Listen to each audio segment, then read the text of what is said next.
প্রভু যীশু খ্রিস্ট তিনি কালভারি ক্রুশের মধ্যে তিনি কি করেছিলেন? নিজের প্রাণকে দিয়েছিলেন। আজ আমরা দেখছি যে আমার কাছে এখানে একটা ক্রস আছে, এখানের মধ্যে সেম যেভাবে আপনি দেখছেন ঠিক এভাবেই বহু বছর আগে প্রভু যীশু খ্রিস্ট তিনি ক্রুশের উপরে তিনি নিজের প্রাণকে দিয়েছিলেন। তো আজকের বিষয় হচ্ছে উনি কে। প্রশ্ন হচ্ছে যে উনি কে, হ্যাঁ, এবং তারপর কেন তিনি প্রাণ দিচ্ছেন। উনি কে এবং কেন তিনি প্রাণ দিচ্ছেন এবং কাদের জন্য প্রাণ দিচ্ছেন, এই বিষয়গুলোকে আজকে আমাদের জানতে হবে। উনি কে, কেন তিনি মরছেন, কেন তিনি প্রাণ দিচ্ছেন, এবং তৃতীয় হচ্ছে কাদের জন্য প্রাণ দিচ্ছেন, এবং চতুর্থ হচ্ছে উনি যখন প্রাণ দিচ্ছেন সে ক্রসের উপর থেকে উনি যে 7টা বাণী বলেছিলেন, 7টা বাক্য বলেছিলেন, সেগুলো কি কি সেগুলো জানার আমাদের প্রয়োজন আছে। বুঝতে পেরেছি? তো সর্বপ্রথম হচ্ছে উনি কে, দ্বিতীয় কেন তিনি প্রাণ দিচ্ছেন, তৃতীয় কাদের জন্য তিনি প্রাণ দিচ্ছেন, আর চতুর্থ হচ্ছে উনি যে ক্রসের উপর থেকে যে উনি 7টা বাণী 7টা কথা তিনি বলেছিলেন সেগুলো কি, সেই সব বিষয়ে আমরা দেখব। যদি আমরা এই বিষয়টাকে জেনে যেতে পারি, বুঝে যেতে পারি, মেনে নিতে পারি, তাহলে আপনি আজকের পবিত্র শুক্রবার বা গুড ফ্রাইডে কে আপনি পালন করছেন। বুঝতে পারছি? হালেলুয়া। আজ আমরা যতজন প্রভুকে জেনেছি আমরা জানছি যে আজকে হচ্ছে পবিত্র শুক্রবার বা গুড ফ্রাইডে, কিন্তু যারা জানে না তাদের জন্য কি, তারা কি নজরে দেখছেন আজকে প্রভু যীশু খ্রিস্টকে, তারা কি ভাবছেন?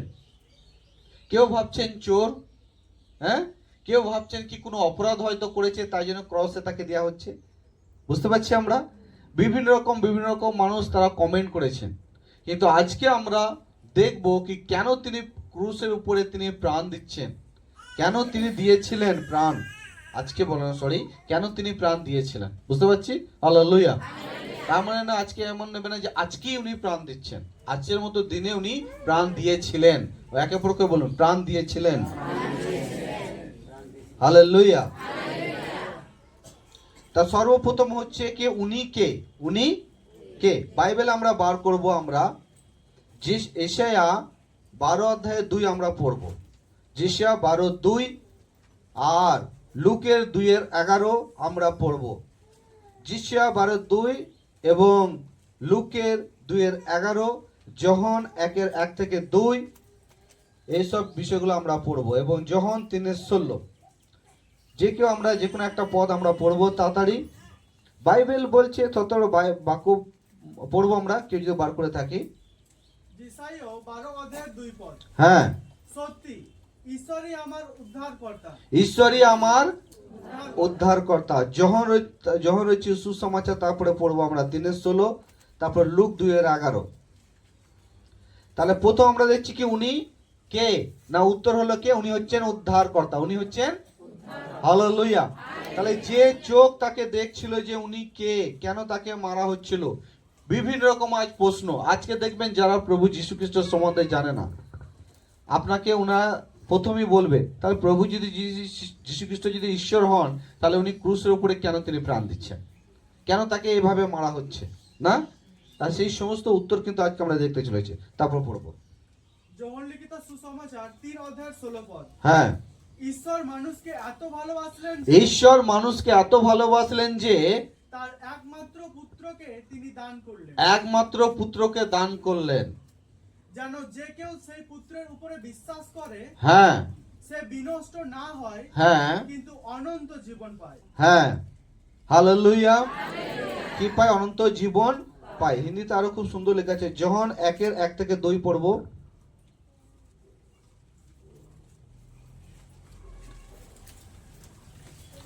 যোহন লিখিত সুসমাচার 1:1 পদ থেকে। হ্যাঁ, প্রথমে বাক্য ছিলেন, হ্যাঁ, বাক্য ঈশ্বরের সঙ্গে ছিলেন এবং বাক্য নিজেই ঈশ্বর ছিলেন, বাক্য নিজেই ঈশ্বর ছিলেন। তারপর লুক 2:11। লুক লিখিত সুসমাচার 2:11 পদ। হ্যাঁ, আজ দাউদের গ্রামে তোমাদের উদ্ধারকর্তা জন্মেছেন, তিনিই মসীহ, তিনিই প্রভু। হালেলুয়া। তাহলে যেশায়া, লুক, যোহনের মধ্যে আজ আমি কিছু বাইবেল ভার্স বার করে আমি আপনাকে বলতে চলেছি যে ক্রুশের মধ্যে আপনি প্রভু যীশু খ্রিস্টকে ঝুলতে দেখছেন, প্রাণ যিনি দিচ্ছেন ওনাকে আপনি দেখছেন যে উনি প্রাণ দিচ্ছে। উনি কে? না, উনি হচ্ছেন উদ্ধারকর্তা, উনি হচ্ছেন মুক্তিদাতা। হালেলুয়া। উনি হচ্ছেন ঈশ্বর। তাহলে উত্তর কি? না, উনি ঈশ্বর, উনি উদ্ধারকর্তা, উনি মুক্তিদাতা। হালেলুয়া। উনি কোনো সাধারণ আমাদের মতো সাধারণ মানুষ নন, উনি সাধারণ ব্যক্তি কিন্তু উনি নন। উনি আর বাইবেল কি বলছেন? উনি ঈশ্বর। হালেলুয়া। উনি ঈশ্বর। এবার আপনার প্রশ্ন হবে যে উনি কি করেছিলেন, এই সমস্ত বিষয় আমরা আগে দেখব। তাহলে ইনি উদ্ধারকর্তা, উনি মুক্তিদাতা, উনি হচ্ছেন ঈশ্বর। বুঝতে পেরেছি? হালেলুয়া। তারপর আমরা দেখছি কি প্রভু যীশু খ্রিস্ট উনি ঈশ্বর, উনি উদ্ধারকর্তা, উনি মুক্তিদাতা, সমস্ত কিছু। যেমন রোমিও আপনি 10-এর মধ্যেও যদি আসেন সেখানেও দেখবেন উদ্ধারের সম্বন্ধে কথা বলছে কি কেউ যদি স্বাধীনতা পেতে চায়, কেউ যদি উদ্ধার পেতে চায়, তাকে কিন্তু প্রভু যিশুর উপরে বিশ্বাস নিয়ে আসতে হবে। তাকে প্রভু যিশুর উপরে কি নিয়ে আসতে হবে? বিশ্বাস। উদ্ধারের মানে কি আমার প্রিয়? উদ্ধারের মানে কি? যেমন আমি সহজভাবে আপনাকে বলবো, উদ্ধারের মানে হচ্ছে যে সমস্ত দিক থেকে সমস্ত বিষয়ের উপরে জয় পাওয়া এবং সন্তুষ্ট হওয়া। হালেলুয়া। জয় পাওয়া, সমস্ত প্রশ্নের উত্তর পাওয়া, সমস্ত প্রশ্নের উত্তর পাওয়া। গত রাত যখন 11টা বাজে, 2:30 বাজে তখনও কিন্তু আমি জেগেছিলাম। তা আমি ভাবতে পারিনি এমন এক ব্যক্তি যিনি প্রভু যীশু খ্রিস্টকে স্বীকার করবেন। আমি নাম আপনাকে বলবো না। আর সেই ব্যক্তি আমাকে জয় যিশু প্রেজ দ্য লর্ড লিখে পাঠায় আর আমাকে বলছে যে আমার স্ট্রোক হয়েছিল, আমার স্ট্রোকের মতো হয়েছিল, আর আমার প্রত্যেক দিন আমার বুকে যন্ত্রণা হতো। আমি কোনো জায়গায় মানে এর ট্রিটমেন্ট আমি পাইনি। অনেক মাদুলি, অনেক কিছু করেছি, অনেক রোজা বাড়ি গেছি। তা আমি যখন থেকে আমি প্রভু যিশুর সম্বন্ধে আমি জানলাম, আর আমি শুধু একটু নর্মাল প্রার্থনা করলাম, আর সেই দিন থেকেই আমি আমার মধ্যে সেই সুস্থতাকে অনুভব করলাম। হালেলুয়া। আমি ভাবতেই পারিনি যে সে প্রভু আসবে। আজ আমরা যেসব গ্রামের মধ্যে যার কাছে আপনি চলাফেরা করছেন, মিশছেন, আপনি হয়তো ভাবছেন আমি প্রভুতে এসেছি, হয়তো আসবে না। আপনি জানেন না একদিন প্রভু তাকেও নিয়ে আসবে। হালেলুয়া। একদিন তাকেও প্রভু নিয়ে আসবে। যে কোনো উপায়ে তাকে কিন্তু ঈশ্বরের কাছে আসতে বাধ্য হবে। বুঝতে পারছি? হালেলুয়া। তা আমরা দেখলাম কি উনি কে? না, উনি ঈশ্বর, উনি উদ্ধারকর্তা, উনি মুক্তিদাতা। দ্বিতীয় দেখছি যে ইনি অনেক চমৎকার করেছেন, অনেক মিরাকেল করেছেন। শুধু আমি চমৎকারের বিষয় আমি আপনাকে বলবো না, ইনি যাকে আমরা দেখছি, যিনি ঈশ্বর, যিনি প্রভু যীশু খ্রিস্ট, ওনার সম্বন্ধে আজকে আমরা দেখছি কি উনি বাইবেলের মধ্যে বহু মৃত ব্যক্তিকে জীবিত করেছেন। হালেলুয়া। কাকে জীবিত করেছেন? মৃত ব্যক্তিকে জীবিত করেছেন। হালেলুয়া। যেমন আমরা যদি যোহনের সুসমাচার 4 অধ্যায়ের 1-44 পড়ি, ওখানে দেখবো যে 4 দিনের মৃত ব্যক্তি যার নাম ছিল লাজার, তাকে প্রভু যীশু খ্রিস্ট তিনি মৃত্যু থেকে জীবিত করেছিলেন। হালেলুয়া। যদি মার্কের সুসমাচার আপনি 5 অধ্যায়ের 21-43 পড়েন, সেখানে আপনি দেখতে পাবেন যে ইয়ায়েরের বেটি, এক ব্যক্তির নাম ছিল ইয়ায়ের বেটি, যার বয়স ছিল 12 বছর, তাকেও প্রভু যীশু খ্রিস্ট তিনি জীবিত করেছেন। হালেলুয়া। তারপরে যোহনের সুসমাচার যদি 5 অধ্যায়ের আপনি 14 পাঠ করেন, সেখানে আপনি দেখবেন কি প্রভু যীশু খ্রিস্ট 38 বছরের অসুস্থ রোগী ব্যক্তিকে তিনি সুস্থ করেছেন। হালেলুয়া। তারপরে যদি আপনি লুক সুসমাচারের মধ্যে পড়েন, সেখানে 7 অধ্যায় 11-17 আপনি পাঠ করেন, সেখানের মধ্যে আপনি দেখবেন যে এক বিধবার এক সন্তান, একটাই ছেলে ছিল, আর উনি মারা গিয়েছিল, আর তাকে তারা বাইরে সমাধি দেওয়ার জন্য তারা গ্রামের লোক নিয়ে যাচ্ছিলেন। আর প্রভু যীশু খ্রিস্ট সেই বিধবার একটি ছেলে, সেই ছেলেটাকে প্রভু যীশু খ্রিস্ট কি করলেন? তাকে ফের পুনরায় জীবিত করলেন। হালেলুয়া। আর আমরা জানি যখন কোনো বিধবা মহিলার একটাই সন্তান থাকে, বিধবাদের জীবন জানেন অনেক কষ্টের জীবন। যারা বিধবা হয়ে আজকে জীবন যাপন করছেন, আর যারা বিধবা হননি, যদি কষ্ট কি, যদি তার কাছে গিয়ে যদি আপনি যান জিজ্ঞাসা করেন, সে কিন্তু আপনাকে অনেক ডিটেলস ভাবে বলতে পারবে। সন্ধে হওয়ার আগে সেই বিধবা চেষ্টা করে যদি বাইরে থাকে যে আমাকে তাড়াতাড়ি আমার কুঁড়ে বা আমার তাম্বুর মধ্যে আমাকে ফিরতে হবে, সেই বিধবা কোনো জায়গায় যাওয়ার আগে তাকে অনেক কবার ভাবতে হয়, কারণ আমি একা। বুঝতে পারছি? হালেলুয়া। বাকিটা আমরা বুঝতে পারি। তবে এক বিধবা মহিলার জীবনে যে কত কষ্ট, সেই বিধবা মহিলা ছাড়া কেউ আপনাকে বলে বোঝাতে পারবে না, বা সে জেনে উঠতে পারবে না যে কোনো এখনো বিধবা তার জীবনযাপন করেনি। তা সেই রকম এক বিধবা মহিলা ছিলেন আমার প্রিয়, যার একমাত্র প্রিয় সন্তান ছিল, এক ছেলে ছিল, যে ছেলে রোজগার করে নিয়ে এসে দুই মা বেটাদের জীবনযাপন করছিল। ভাবুন তো, যে রোজগার করে নিয়ে আসে আর সেই ব্যক্তি যখন জগৎ ছেড়ে চলে যায়, তাহলে সেই ব্যক্তি, সেই ঘরের তার মায়ের কত কষ্ট হতে পারে। হ্যাঁ, যে তার মায়ের সিকিউরিটি হিসেবে ছিল, যে তার মায়ের একটা জগতের একটা খাবার হিসেবে ছিল, পোশাক হিসেবে ছিল, সব কিছু তাকে যোগান দিত। আর সেই ছেলে যখন তার জীবন থেকে চলে যায়, কত কষ্ট না? আর আমরা দেখছি এখানে প্রভু যীশু খ্রিস্ট সেই বিধবা মহিলাকে ব্যাকুল হয়ে কাঁদতে দেখলেন।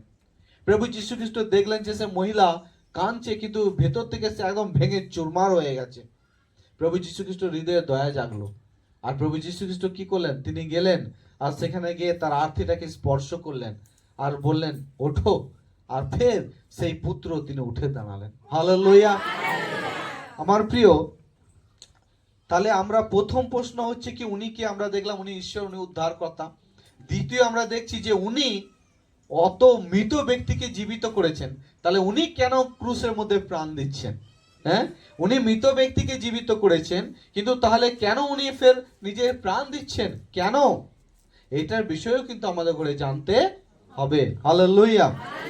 তো আসুন, আমি বেশি সময় নিচ্ছি না, আমি একটু তাড়াতাড়ি করেই বলছি। আমরা বাইবেল থেকে আবার যাব, আমরা বাইবেলে আসবো আমরা। তাহলে উনি ঈশ্বর ছিলেন, উনি উদ্ধারকর্তা ছিলেন, উনি মৃতকে জীবিত করেছেন, তাহলে কেন তিনি ক্রুশের মধ্যে প্রাণ দিচ্ছেন? কেন প্রাণ দিচ্ছেন বা কাদের জন্য প্রাণ দিচ্ছেন? আমরা বাইবেল থেকে সেটা দেখব। যিশয়া তার 53 অধ্যায়ে তার 5 পদটা আমরা পাঠ করব। যিশয়া 53 অধ্যায়, বাইবেলের যিশয়া 53 অধ্যায় তার 5 আমরা পাঠ করব। ঈসাইয় 53 অধ্যায়ের 5 পদ। হ্যাঁ, আমাদের পাপের জন্যই তাকে বিদ্ধ করা হয়েছে, আমাদের অন্যায়ের জন্য তাকে চুরমার করা হয়েছে। যে শাস্তির ফলে আমাদের শান্তি এসেছে, সেই শাস্তি তাকেই দেওয়া হয়েছে। তিনি যে আঘাত পেয়েছেন, তার দ্বারাই আমরা সুস্থ হয়েছি। হালেলুয়া। তাহলে অনেক সময় মানুষের প্রশ্ন হয় আমার প্রিয়, মানুষ অনেক সময় বলে যে প্রভু যীশু খ্রিস্ট যদি উদ্ধারকর্তা হয়, তাহলে কেন তিনি ক্রুশের মধ্যে প্রাণ দিচ্ছেন? কেন তিনি অপমানকে সহ্য করছেন? কেন তিনি মার খাচ্ছেন? হ্যাঁ, কেন তাকে ধাক্কা দেওয়া হচ্ছে? কেন তাকে অপমান করা হচ্ছে? আর শুনে নিন, পবিত্র শাস্ত্র বাইবেল বলছে এই সমস্ত কিছু আপনার আর আমার জন্য তিনি সহ্য করছেন আর তা তিনি বহন করছেন। বুঝতে পারছি? হালেলুয়া। আমরা স্লোলি ওটা পড়বো একটু একটু করে। বলছে আমাদের পাপের জন্য তাকে ঘায়েল হতে হলো, মানুষের পাপের জন্য তাকে ঘায়েল হতে হলো, মানুষের অপরাধের জন্য তাকে ঘায়েল হতে হলো, তাকে অপমান হতে হলো। কিসের জন্য? পাপের জন্য। আমরা জানি যে মানুষ হচ্ছে, আমরা হচ্ছে পাপী। আর পাপ হচ্ছে অনেক ভয়ঙ্কর আমার প্রিয়। পাপ হচ্ছে অনেক ভয়ঙ্কর। পাপ মৃত্যুকে কেড়ে নেয়, পাপ সুখকে কেড়ে নেয়, পাপ আনন্দকে কেড়ে নেয় আমার প্রিয়। পাপ বাড়িকে ধ্বংস করে দেয় আমার প্রিয়। সেই পাপকে সরাবার জন্য, সেই পাপকে তুলে নেওয়ার জন্য প্রভু যীশু খ্রিস্ট তিনি ওই ক্রুশের মধ্যে উনি ঝুলছেন, উনি নিজের প্রাণ দিচ্ছেন।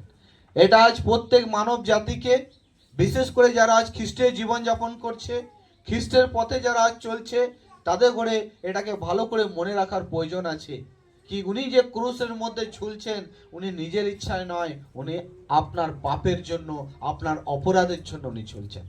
Hallelujah, hallelujah. আমার প্রিয়, আজ আপনাকে যদি জিজ্ঞাসা করা হয় যে আপনার আত্মীয় স্বজন কতজন আছে, আপনি এমন বলতে শুরু করবেন, বলবেন সর্বপ্রথমে আমার আত্মীয় স্বজন বোম্বেতে আছে, আমার আত্মীয় স্বজন দিল্লিতে আছে, আমার আত্মীয় স্বজন বিধানসভায় আছে, আমার আত্মীয় স্বজন আকাশে ঘর করে আছে। না জানি আপনি বলতেই থাকবেন যে আপনার আত্মীয় স্বজন চারিদিকে আছে। কিন্তু আপনার আত্মীয় স্বজন কি আছে যে আপনার পাপকে বহন করবে? আপনার আত্মীয় স্বজন আছে যে আপনার পাপকে মেনে নেবে, আপনার অপরাধকে মেনে নেবে? আপনার অনেক ফ্রেন্ড থাকতে পারে, অনেক আত্মীয় স্বজন থাকতে পারে, অনেক কেউ থাকতে পারে আপনার কাছে, কিন্তু এমনও কেউ কি আছে আপনার কাছে যে আপনার পাপকে নিয়ে নেবে? কতজন বুঝতে পারছি? হালেলুয়া! কেউ নেবে না আমার প্রিয়। কে আছে যে আপনার দুঃখকে নিয়ে নেবে? এই জন্যই আমার প্রিয় প্রভু যীশু খ্রিস্ট উনি আপনার আর আমার জন্য আজকের দিনে ঝুলেছিলেন, যাতে উনি আপনার পাপকে তুলে নেয়। হালেলুয়া! যাতে আমাদের পাপকে উনি তুলে নেয় আমার প্রিয়। Praise the lord. তা বলছে আমাদের অপরাধের জন্য তাকে ঘায়েল করা হলো। কার ক্ষমতা ছিল যে তাকে স্পর্শ করবে? কার মধ্যে শক্তি ছিল যে তাকে ধরে নিয়ে গিয়ে ক্রুশের মধ্যে দেবে? কে কোন রাজা যে এত শক্তিশালী জেল করেছিলেন যে তাকে জেলের মধ্যে নিয়ে গিয়ে বন্দি করে রাখবে? এমন এই জগতের মধ্যে কোন ব্যক্তি আছেন যে তাকে বিচারের পাঠশালার মধ্যে বসাবে? কেউ কার মধ্যে কোনো ক্ষমতা ছিল না। বাইবেল বলছে আপনাকে আমাকে বাঁচাবার জন্য, আপনার আমার অপরাধকে তুলে নেওয়ার জন্য উনি নিজেকে ধরা দিয়েছেন। Hello, hallelujah! উনি নিজেকে দিয়েছেন। তারপর আমরা পড়বো প্রথম পিতর 2:24। পড়ুন, प्रत्येक बाइबल बार कर पढ़ो। प्रथम पीतर 2:24, वो आप ही हमारे पापों को अपने देह पर लिए हुए क्रूस पर चढ़ गया। बोलছে উনি নিজের ইচ্ছায় উনি আমাদের সমস্ত পাপকে নিয়ে শরীরে নিয়ে তিনি ক্রুশের মধ্যে উঠে গেলেন, যাতে আপনাকে সেই দুঃখ যাতে ভোগ না করতে হয়, সেই যন্ত্রণা যাতে আপনাকে ভোগ না করতে হয়, আপনি যাতে না মরে যান, আপনি যাতে শেষ না হয়ে যান, আপনার নাম যাতে না শেষ হয়ে যায়, আমার নাম যাতে না শেষ হয়ে যায়, তার জন্য সেই প্রভু যীশু খ্রিস্ট তিনি কি করলেন? সেই কালভারি ক্রুশের মধ্যে তিনি নিজের প্রাণকে তিনি দিচ্ছেন। হালেলুয়া! সকলে চেতন সেবন কয়েগা হালেলুয়া। সব তাকে তাহলে উনি কার জন্য ঝুলছেন? উত্তর কি? আমাদের জন্য।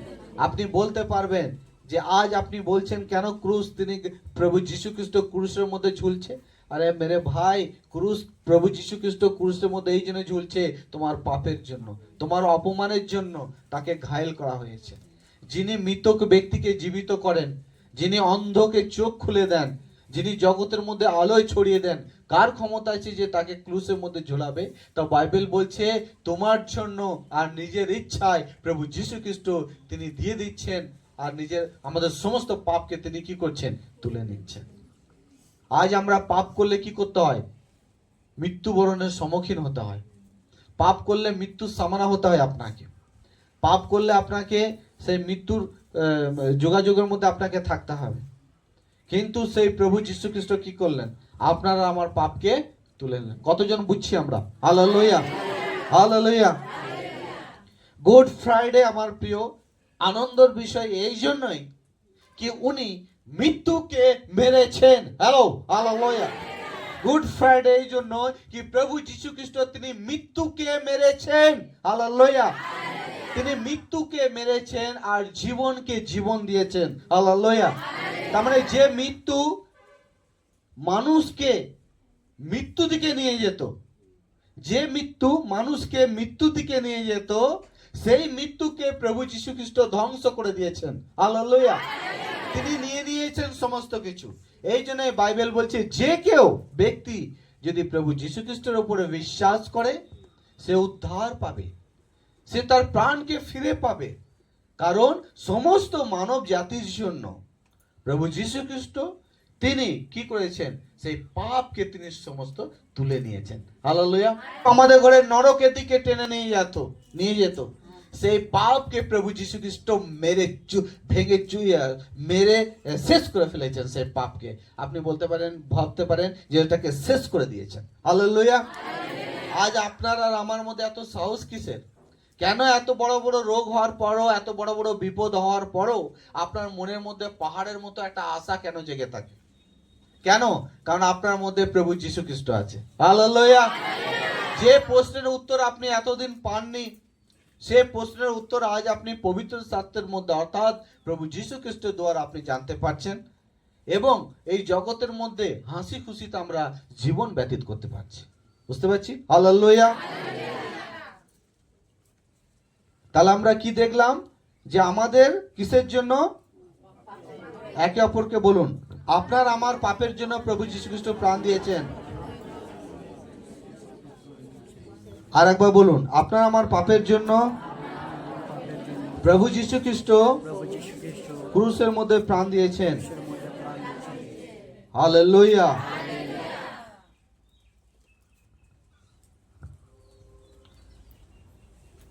তারপর আমরা পড়বো যিশা 53:4 পড়ে দিন। যেসাইয়া 53:4 হ্যাঁ। সত্যি তিনি আমাদের সব রোগ তুলে নিয়েছেন আর হুম। আমাদের যন্ত্রণা বহন করেছেন, কিন্তু আমরা ভেবেছি ঈশ্বর তাকে আঘাত করেছেন, তাকে মেরেছেন ও কষ্ট দিয়েছেন। হ্যাঁ, আর অনেকজন ভাবে যে হয়তো ঈশ্বর তাকে মেরেছেন, হয়তো উনি কোনো অপরাধ করেছিলেন, হয়তো যীশু খ্রিস্ট কোনো পাপ করেছিলেন, এই জন্য তাকে ক্রুশের মধ্যে দেওয়া হচ্ছে।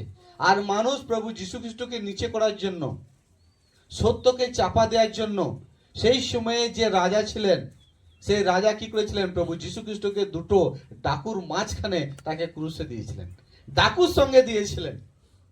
কেন না, প্রভু যীশু খ্রিস্টকে যত বেশি করে হোক বদনাম করা যাক, তাকে নিচে করা যাক। কারণ এক রাজা চাইতেন না যে আমার সিটটা যেন কেড়ে নিয়ে আরো অন্য কেউ বসে। আজকে আমরা ঠিক জগতের মধ্যে আমরা চাই না যে আমাদের মাঝখানে কেউ বড় হোক। যে বড় হতে পারছে না তার ইচ্ছা অনেক সময় কি হয়, তাকে টেনে নামাও, তাকে বদনাম করো, তাকে ফেলো। কতজন বুঝতে পারছি? Hello, hallelujah. তো ঠিক সেই সময় প্রভু যীশু খ্রিস্টকে দুই ডাকুর মাঝখানে তাকে ক্রসে দেওয়া হচ্ছে। কিন্তু দেখুন, দুই ডাকুর মাঝখানে এক ডাকু বলছেন, যদি তুমি ঈশ্বর হও নিজেকে বাঁচাও আর আমাকেও বাঁচাও। কিন্তু দ্বিতীয় ডাকু বলছেন, চুপ করো, তোমার ভয় করে না? হ্যাঁ, আমরা তো চুরি করেছি, তার সঠিক উপযুক্ত আমরা সাজা ভোগ করছি। কিন্তু ইনি তো প্রভু যীশু খ্রিস্ট, ইনি তো কোনো পাপ বা কোনো ভুলই করেননি, অন্যায় করা হচ্ছে, অন্যায় করা হচ্ছে। তখন বলছে, হে প্রভু, আপনি যখন আপনার রাজ্যে আসবেন, আপনি যেন আমায় মনে রাখবেন। প্রভু যীশু খ্রিস্ট তিনি এই ক্রুশের উপর থেকেই তিনি সেই ডাকু ব্যক্তিকে তিনি কথা দিচ্ছেন কি আজকে রাতেই তুমি আমার সঙ্গে স্বর্গলোকে হবে। Hallelujah, hallelujah. আমার প্রিয়, এইখানে এক ব্যক্তি তিনি প্রভু যীশু খ্রিস্টকে কাছে পেয়েও তিনি নিজেকে নরকের দিকে নিয়ে গেলেন। আর এক ব্যক্তি তিনি প্রভু যীশু খ্রিস্টকে তিনি চিনতে পেয়ে নিজেকে জীবনের দিকে নিয়ে গেলেন। বিষয়টা এটাই কি, কত যারা চিনতে পারে, যারা চিনতে পেরেছে, যারা বুঝেছে, তারা নিজেকে জীবনের দিকে নিয়ে যাচ্ছে। আর যারা এখনো পর্যন্ত চিনতে পারছে না বা বুঝে উঠতে পারছে না, তারা নিজেকে নরকের দিকে নিয়ে যাচ্ছে। বুঝতে পারছি? হালেলুয়া। যদি আজ আপনি চিনতে পারছেন, বুঝতে পারছেন, আপনি কিন্তু নিজেকে আরো আপনি প্রাণের দিকে, আপনি বাঁচার দিকে এগিয়ে চলেছেন। তো সেই দুই ডাকুর মাঝখানেও প্রভু যীশু খ্রিস্টকে ক্রসের মধ্যে দেওয়া হয়েছিল। হ্যাঁ, আর প্রভু যীশু খ্রিস্ট এই ক্রসের উপর থেকে তিনি 7টা বাণী বলেছিলেন। কটা বাণী বলেছিলেন? হালেলুয়া। 7টা বাণী তিনি বলেছিলেন। প্রথমে তিনি বলেছিলেন, হে পিতা, इन्हें क्षमा कर, वे नहीं जानते वे क्या कर रहा है। হ্যাঁ, এনাদের করে ক্ষমা করো, এনারা কি করছে এনারা। কত অত্যাচার, কত নিন্দা। আজ যখন মানুষের উপর অত্যাচার হয়, নিন্দা হয়, মানুষ ভেঙে যায়, মানুষ আর বাঁচার আশা রাখে না। সে বলে যে আমি যেন কোনো জায়গায় চলে যাই, আমি নিজেকে শেষ করে দিই, আমার আর বাঁচার কোনো প্রয়োজন নেই। কিন্তু এত অত্যাচার করার পরও তিনি কি বলছেন, এরা কি করছে, এরা জানে না, এনাদের করে কি করো, ক্ষমা করো। হালেলুয়া। তাহলে প্রভু যীশু খ্রিস্ট কি বাণী দিয়েছিলেন? ক্ষমার বাণী তিনি দিয়েছিলেন স্বর্গের উপর, ক্রসের উপর থেকে। তাহলে আজ আমরা উত্তর পেয়ে গেলাম যে উনি কে, তার উত্তর পেলাম। দ্বিতীয়, উনি এত কিছু করার পরও তিনি প্রাণ দিচ্ছেন কাদের জন্য? আমাদের জন্য। আর না, আমরা কি করেছিলাম? পাপ করেছিলাম, আমাদের পাপের জন্য তিনি প্রাণ দিয়েছিলেন। আর তৃতীয়, আমরা দেখতে পাচ্ছি যে উনি ক্রসের উপর থেকে তিনি কি করছেন, সে দয়ার বাণীগুলো তিনি বলছেন যে এনাদের করে ক্ষমা করো, এরা কি করছে জানি না। আমার প্রিয়, আজকে যে গুড ফ্রাইডে, সবাই বলে যে আজকে পবিত্র শুক্রবার, আজকে হ্যাঁ, আনন্দেরই দিন বটে, কারণ আপনি চুরি করেছিলেন, আপনি ডাকাতি করেছিলেন, কোটি কোটি টাকা লুটিয়েছিলেন, আর জজ আপনাকে বলছে একে ছেড়ে দাও, ওকে জেলে দিতে হবে না, তাহলে সে লাফাবে কি লাফাবে না? হ্যালো, তা আমরাও তা না জানি কত কি করেছিলাম, কিন্তু প্রভু কি বলছেন, এনাদের করে ক্ষমা করো। এনারা কি করছেন? এনারা ওয়াও, বুঝতে পারছি আমরা। Hallelujah, hallelujah. তাহলে উনি কে? উনি হচ্ছেন মহান। আমেন। উনি হচ্ছেন মহান। তাই জন্য আমার প্রিয়, আজ যে আমরা গুড ফ্রাইডে মানছি, আমরা ঈশ্বরের কাছে এসেছি, আমরা ঈশ্বরের কাছে চলছি, প্রত্যেকেই আমরা যেন মনে রাখি ঈশ্বর আমাদের করে একে অপরকে ক্ষমা করতে শিখিয়েছে। উনি যেভাবে আপনাকে ক্ষমা করেছেন, আপনি একে অপরকে ক্ষমা করে এগিয়ে চলুন, একে অপরকে ক্ষমা করে এগিয়ে চলুন। দেখবেন ক্ষমা করলে জীবন কিন্তু এগিয়ে যায়, আর ক্ষমা না করলে কিন্তু জীবন এগোয় না। যত আপনি অনেক কিছু যখন আমরা হৃদয়ের মধ্যে ধরে থাকি, আমরা কিন্তু এগিয়ে যেতে পারি না, আর যখন আমরা সেগুলো ছাড়তে শিখি, আমরা কিন্তু এগোতে থাকি, আমরা কিন্তু এগোতে থাকি। হালেলুয়া। খ্রিস্টানিটি জীবনে দুটো বিষয় আছে, যেমন যেদিন প্রভু যীশু খ্রিস্ট আসবেন না, দু ধরনের মানুষকে আপনি দেখতে পাবেন। এক ধরনের মানুষকে দেখতে পাবেন যারা ধার্মিকতার সঙ্গে, শোনার সঙ্গে, হৃদয়ের সঙ্গে, মানার সঙ্গে যারা জীবনযাপন করেছে, তাদের করে আপনি দেখবেন তার সঙ্গে। আর আরেক ধরনের মানুষকে দেখবেন, তারাও খ্রিস্টানই, আর এক ধরনের একটা দলকে আপনি দেখবেন যারা কোনোদিনই জানার বা শোনার বা মানার কোনোদিন চেষ্টা করেনি। বুঝতে পারছি? হালেলুয়া। লোক থাকবো কিন্তু আমরা অনেক সংখ্যায়, লোক কিন্তু গিজগিজ করবো সেদিন, সবাই বলবে আমার যিশু, আমার যিশু, আমার যিশু, কিন্তু সেখান থেকে একটা আওয়াজ আপনাকে শুনতে হবে কানের মধ্যে, তখন বলবে তুমি আমার নও, তুমি কি, আমি তোমায় চিনি না। এই জন্য খ্রিস্টেতে এসছেন, আমি প্রথমেই বললাম, আসা অনেক সহজ, চলা অনেক কঠিন। চলতে গেলে আপনাকে এখানে ঈশ্বরের, যতক্ষণ না আপনি জ্ঞান বুদ্ধি নিচ্ছেন, ততক্ষণ কিন্তু আপনি প্রভুতে কিন্তু চলতে পারবেন না। বুঝতে পারছি? হালেলুয়া। তাহলে কি করতে হবে? ক্ষমা করতে হবে, একে অপরকে কি করতে হবে? ক্ষমা করতে, আর ক্ষমা করে আমাদের ঘরে এগিয়ে যেতে হবে। বাইবেল কি শিক্ষা দেয়? ক্ষমা করো, তুমি একে অপরকে কি করো?